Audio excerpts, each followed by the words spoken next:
ये केवल एक महान धनुर्धर की कथा नहीं है, ये उस मनुष्य की कथा है जिसे जन्म से पहले ही भाग्य ने विभाजित कर दिया था। वह सूर्यपुत्र था, पर संसार ने उसे सूत पुत्र कहा। वह जन्म से दिव्य था, पर जीवन भर मान्यता के लिए लड़ता रहा। वह दानवीर था, पर उसी के हाथों अधर्म भी हुआ। वह मित्रता का सर्वोच्च उदाहरण था, और उसी मित्रता ने उसे विनाश तक पहुंचाया। ये कथा है राधे, वासुसेन, अंगराज, कर्ण की।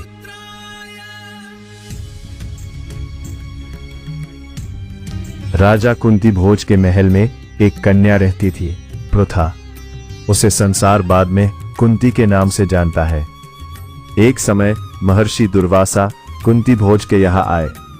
उनका स्वभाव अत्यंत उग्र था, पर कुंती ने अत्यंत श्रद्धा, धैर्य और सेवा से उनकी सेवा की। प्रसन्न होकर दुर्वासा ने उसे एक सिद्ध मंत्र दिया। उस मंत्र से वह किसी भी देवता का आह्वान कर उनसे पुत्र प्राप्त कर सकती है। एक दिन कुंती ने उगते सूर्य को देखा, तेजस्वी, दिव्य, अपराजेय।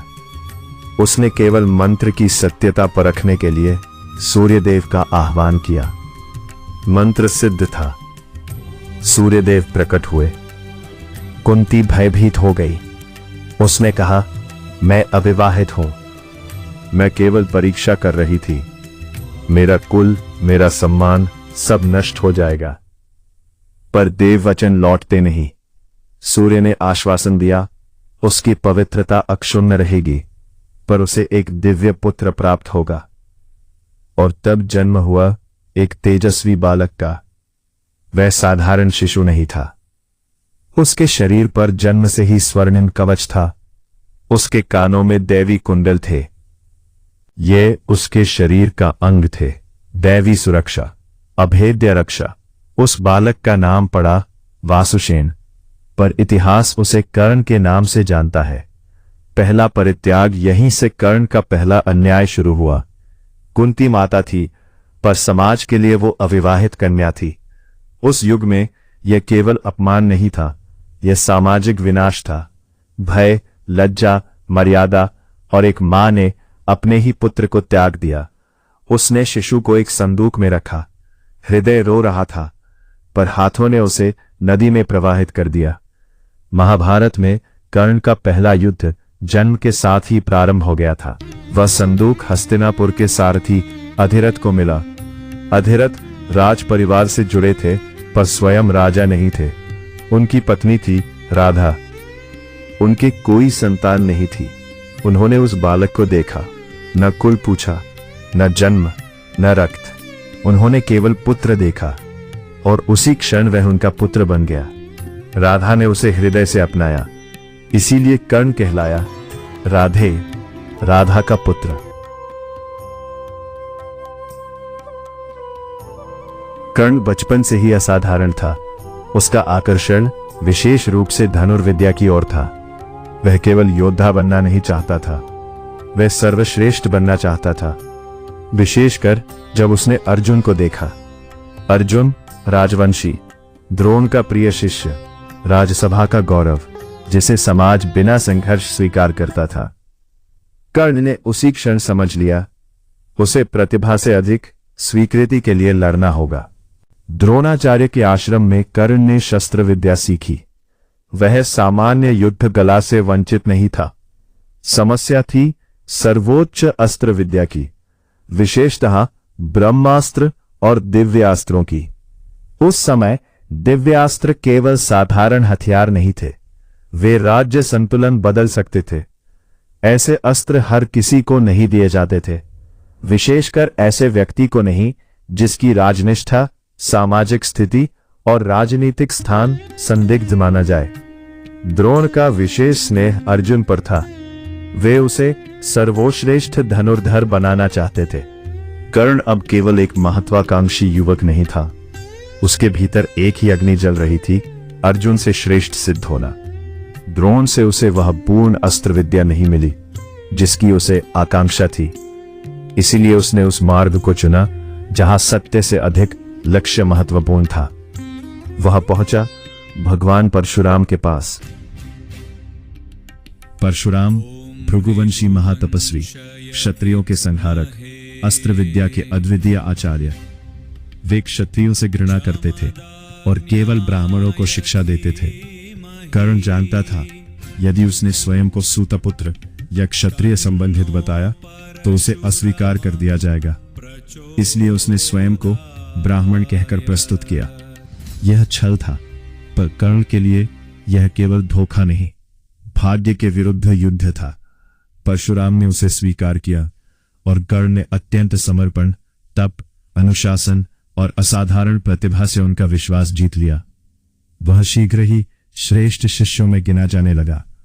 उसने दिव्य अस्त्रों का ज्ञान पाया, अस्त्र संधान, अस्त्र प्रयोग, अस्त्र उपकार, संहार। यही वह ज्ञान था जिसकी उसे सबसे अधिक चाह थी। अब वह केवल योद्धा नहीं था, अब वह अर्जुन के समकक्ष खड़ा हो सकता था। पर भाग्य अभी मौन नहीं था। एक दिन परशुराम कर्ण की गोद में सिर रखकर विश्राम कर रहे थे। वन शांत था, वातावरण स्थिर। उसी समय एक भयंकर कीट कर्ण की जांघ में घुस गया। वह साधारण कीट नहीं था, उसने मांस चीर दिया, रक्त बहने लगा। पीड़ा असहनीय थी, पर कर्ण स्थिर बैठा रहा। जब रक्त की धारा परशुराम तक पहुंची, उनकी आंख खुली। उन्होंने देखा जांघ से रक्त बह रहा है और शिष्य अचल बैठा है। परशुराम तुरंत समझ गए।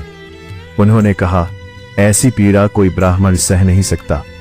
यह धैर्य केवल क्षत्रिय में हो सकता है। सत्य प्रकट हो चुका था। उन्होंने पूछा, तू कौन है? कर्ण ने सब स्वीकार किया। उसने कहा, उसने केवल विद्या के लिए यह असत्य कहा था। परशुराम क्रोधित हो उठे।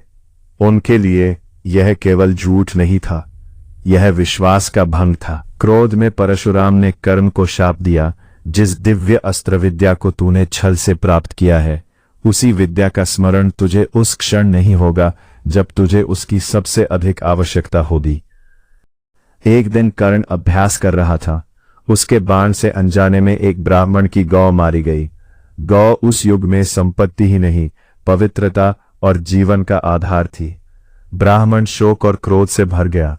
कर्ण ने क्षमा मांगी, प्रतिपूर्ति की बात कही, पर ब्राह्मण ने कहा, जिस प्रकार मेरी निरपराध गौ असहाय होकर गिरी है, उसी प्रकार युद्ध भूमि में तेरा रथ पृथ्वी में धंसेगा और तू असहाय होकर मारा जाएगा। महाभारत में कर्ण की मृत्यु एक दिन में नहीं लिखी गई, वह वर्षों पहले शापों में लिखी जा चुकी थी। समय बीता। हस्तिनापुर में राजकुमारों की शस्त्र विद्या का सार्वजनिक प्रदर्शन आयोजित हुआ। समस्त सभा उपस्थित थी। भीष्म, धृतराष्ट्र, विदुर, कृपाचार्य, द्रोणाचार्य, कौरव, पांडव, जनता। ये केवल प्रदर्शन नहीं था, ये घोषणा थी कि भविष्य के योद्धा कौन होंगे। और वहां सबसे अधिक चमका अर्जुन। उसकी धनुर्विद्या, एकाग्रता, वेग और कौशल देखकर सभा चकित रह गई। द्रोण प्रसन्न थे। सभा अर्जुन की प्रशंसा कर रही थी। और तभी एक दूसरा योद्धा रंगभूमि में उतरा, कर्ण। अर्जुन को खुली चुनौती। कर्ण ने अर्जुन के सभी कौशल दोहराए और कई स्थानों पर उतनी ही क्षमता प्रदर्शित की। सभा स्तब्ध रह गई। ये कौन था? ये युवक जो सीधे अर्जुन को चुनौती दे रहा था। कर्ण ने स्पष्ट कहा, वह अर्जुन से युद्ध चाहता है। वह सिद्ध करना चाहता है कि श्रेष्ठ धनुर्धर कौन है। सामने पहली बार कोई ऐसा प्रतिद्वंद्वी खड़ा था जो उससे भयभीत नहीं था। पर तभी एक प्रश्न उठा, तुम्हारा कुल क्या है? कृपाचार्य का प्रश्न। कृपाचार्य ने कहा, राजकुमार अर्जुन केवल समान कुल वाले योद्धा से द्वंद्व करेंगे। अपना वंश बताओ, अपना कुल बताओ, अपना जन्म बताओ। और यही कर्ण फिर हार गया। युद्ध से पहले ही उसके पास कौशल था, पर वंश की घोषणा नहीं। सभा मौन थी। उसका सिर झुक गया। यह वही क्षण था जब समाज ने फिर कहा, तुम्हारी प्रतिभा पर्याप्त नहीं है। और तभी दुर्योधन उठा। उसने वह देखा जो बाकी सबने नहीं देखा, एक अपमानित महायोद्धा। और उसने तुरंत निर्णय लिया। उसने घोषणा की, यदि कुल ही समस्या है तो मैं अभी इसे अंग देश का राजा घोषित करता हूं। उसी क्षण कर्ण बना अंगराज, अंग देश का राजा। अब वह केवल सूत पुत्र नहीं था, अब वह राजाओं की पंक्ति में खड़ा था। दुर्योधन ने उसे केवल राज्य नहीं दिया, सम्मान दिया, पहचान दी, स्वीकृति दी। और यही कारण है कि कर्ण ने जीवन भर अपना साथ निभाया। भीम ने उसका उपहास किया, उसे सूत पुत्र कहकर रथ चलाने योग्य बताया, राजाओं से युद्ध करने योग्य नहीं। यह वचन कर्ण के भीतर और गहरा उतर गया। यहां से उसका संघर्ष व्यक्तिगत हो गया। अब यह केवल अर्जुन से नहीं था, पूरे उस व्यवस्था से था जिसने उसे बार बार जन्म से तौला,